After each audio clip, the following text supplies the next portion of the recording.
Hi viewers, welcome to our channel. ప్రస్తుతం మనతో పాటు ఇమ్మంది రామారావు గారు సీనియర్ జర్నలిస్ట్ ఉన్నారు. వారితో ఒకసారి మాట్లాడదాం. సార్ నమస్కారం. సార్ నమస్తే బాబు.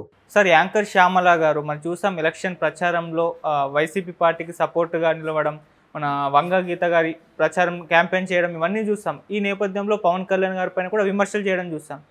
కౌంటింగ్ ముందు రోజున కూడా పవన్ కళ్యాణ్ గారి పైన విమర్శలు చేశారు. సార్ అంటే పవన్ కళ్యాణ్ గారు అరవడం చూసాను, బెదిరిపోవడం చూసాను, కానీ ఎప్పుడు కూడా సహాయం చేయడం నేను చూడలేదు. ఈసారి వంగ గీత గారి గెలుస్తారని చెప్పడం కూడా మనం విన్నాం.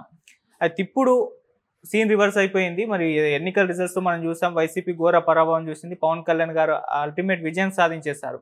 అయితే ఇప్పుడు శ్యామల గారు ఒక వీడియో చేశారు. సార్ వీళ్ళకి శుభాకాంక్షలు తెలుపుతూనే నాకు ఎన్నో బెదిరింపు కాల్స్ వస్తున్నాయి, నన్ను చంపేస్తామని బెదిరిస్తున్నారు అని చెప్పేసి అని అంటున్నారు. మరి ఇవి ఎక్కడి నుంచి వస్తున్నాయి? మరి దీనిపైన మీ ఒపీనియన్ ఏంటి సార్? అంటే శ్యామల గారు ఒక ఐరన్ లెగ్, నిర్మోహమాటంగా చెప్పగలం. ఎలాగంటే ఆవిడ దేంట్లో కూడా పరిపూర్ణత లేదు, అర్థమైందా? ఆవిడ ఉన్నదానికంటే ఎక్కువ ఊహించుకుంటుంది ఒకటి. రెండోది, పోనీ యాంకర్గా ఏదైనా నెంబర్ 1, నెంబర్ 2, నెంబర్ 3 పొజిషన్లు ఉందా? ఆ పొజిషన్ లేదు.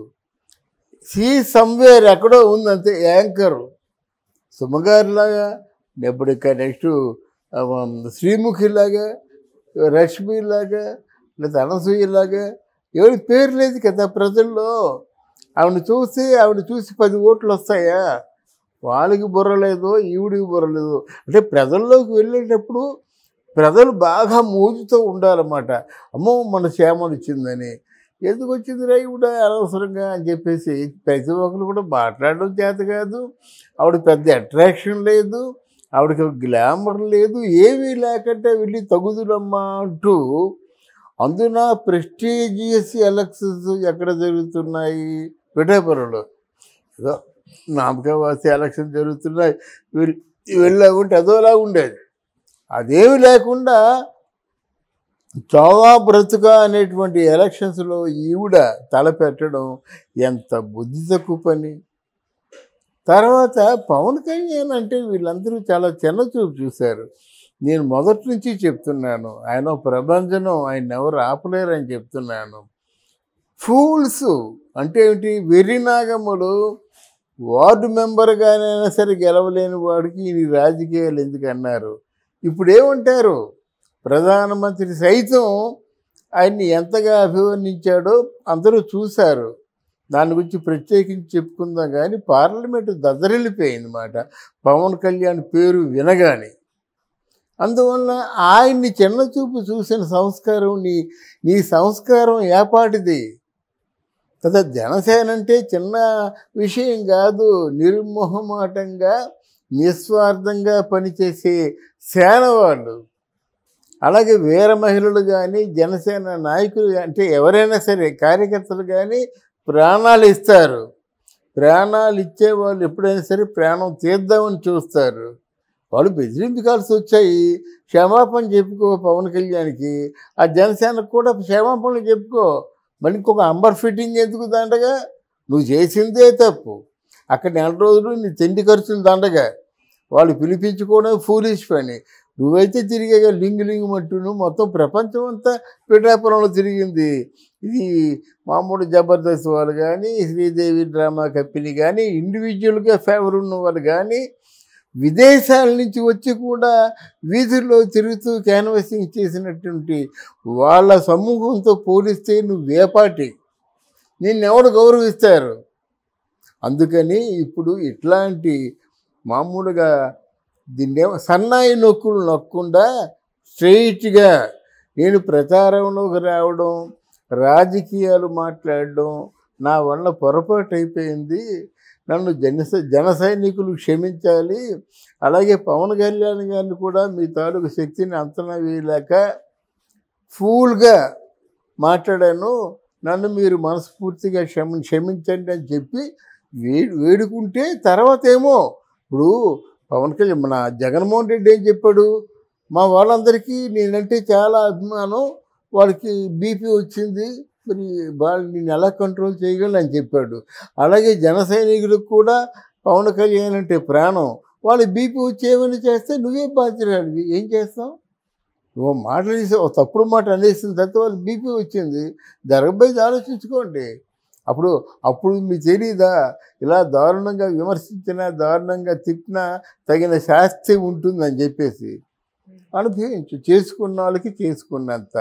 వన్స్ అగైన్ ఐఎమ్ రిపీటింగ్, ఈ శ్యామల అనేది పెద్ద ఐరన్ లేదు. సార్ మరి శ్యామల గారు అంటే శుభాకాంక్షలు తెలియజేస్తున్నాయి. మేబీ తను కాస్త డల్గా కూడా మాట్లాడడం చూస్తున్నాం సార్ ఆ వీడియోలో. ఇంకా మరి ఈ వీడియో చేసిన తర్వాత కూడా తనకి ఇంకా బెదిరింపు కాల్స్ వస్తాయంటారా? ఇవి ఆగేది ఎప్పుడు అంటారు సార్?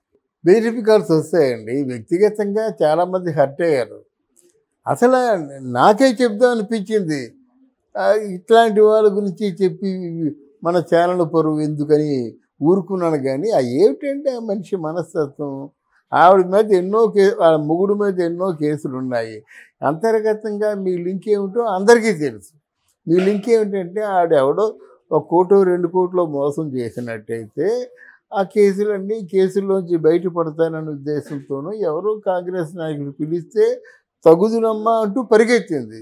మరి శిక్ష తప్పదు కదా. ఇప్పుడు 2 కోట్లు ప్రజల సొమ్ము దోపిడీ చేశారంటే వాళ్ళు శిక్ష లేకుండా ఉండమంటారా?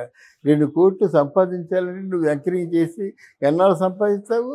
నీకు ఇచ్చే 2-3 వేలకి నువ్వు ఎన్ని రోజుల్లో సంపాదించగలుగుతావు? అది ఆలోచించుకోవాలి. ఆలోచించుకొని అంటే పరిస్థితుల్ని మనం బేరీజ్ వేయలేమండి. ఎప్పటికి ఎలా ఉంటుందో తెలియదు. మరి తెలియకే కదా మరి వైఎస్ఆర్సీపీ వాళ్ళేమో తలలు పగలగొట్టినా, గొంతు కోసేసినా, చేతులు విరగొట్టినా, చేతులు నరికేసినా, నామినేషన్ వేస్తుంటే చేతులు నరికేశారు, మనుషుల్ని కాల్చేస్తున్నా. అప్పుడు మీకు తెలియదు ఈ బాధ. నువ్వు మాట ఏదో అన్నారని బాధపడుతున్నావు. వాళ్ళకి ప్రాణాలే పోయినాయి, మండిపోయారు, కాలిపోయారు, పిచ్చిపాడు అనిపించుకున్నారు. మరి ఒక్కసారి వాళ్ళ వైపు కూడా ఆలోచించి నువ్వు కంప్లైంట్. అందువలన అసలు ముఖ్య భూమిక మన పవన్ కళ్యాణ్ వహిస్తాడు. ఆయన పవన్ కళ్యాణ్ ముఖ్య భూమిక వహిస్తాడు కాబట్టే మోదీ వస్తున్నాడు. మోదీ కాదు, దేశంలో ప్రముఖ రాజకీయ నాయకులు అందరూ వస్తున్నారు. అమరావతి చూడండి ఒక్కసారి గగ్గోలు పెట్టేస్తుంది అన్నమాట. మామూలు కాదు. అయితే ఈ ఎలక్షన్లో మాత్రం చెప్పా కదా, hero of this season is only Pawan Kalyan. ఎక్కడ ఎవరు పవన్ కళ్యాణ్ గురించి మాట్లాడినా చప్పట్ల వర్షం కురుస్తుంది. అవును సార్. పవన్ కళ్యాణ్ ఇష్ట ప్రకారంగా మంత్రులు నిర్ణయించాలి. కొంతమందిని నిర్ణయించారు. వాళ్ళు ఏంటంటే జనసేన నుంచి మన వీడియోలు బాగా ఫాలో అవుతున్నారు, అందుకే రెస్పాండ్ అవుతున్నారు. అంటే పవన్ కళ్యాణ్కి హోమ్ ఇవ్వాలి, ఇవన్నీ రెస్పాండ్ అవుతున్నారు. అంటే ఇక్కడ ఏంటంటే మనం చెప్పాము, ఇంకోసారి చెప్తున్నాను. జనసేనలో ఉన్నవాళ్ళు 14 సంవత్సరాలుగా ఉన్నారు. జనసేనకి సేవలు అందించిన వాళ్ళకి, జనసేనకి సహాయపడిన వాళ్ళకి మంత్రివర్గంలో మంచి చోటు ఇవ్వాలి. అవును. అంటే వాళ్ళకి ఇవ్వద్దని కాదు, టీడీపీ ఇచ్చుకోండి. జనసేనలో ఉన్నవారు మాత్రం మంత్రివర్గాన్ని ఇవ్వాలి. ఇది ఎలాగా చిన్న క్లుప్తంగా ఉన్న మంత్రులను పెట్టుకోడు. ఓ 15-20 మన తెలంగాణ లాగా. అక్కడ మన ఆంధ్ర వాళ్ళకి అలవాటే కనీసం 30 మందిని పెడతాడు. మా ముఖ్యమంత్రి అంజయ్ గారు అయితే 60 మంది మంత్రులు పెట్టాడు. అది ఎయిర్ బస్ మంత్రివర్గం అనేవాళ్ళు. అలాగా ఈ మంత్రివర్గంలో మంచిగా ఇస్తూ ఎవరైతే ప్రజలకు సేవ చేస్తారో వాళ్ళు కూడా నామినేటెడ్ పోస్టుల్లో వేస్తూ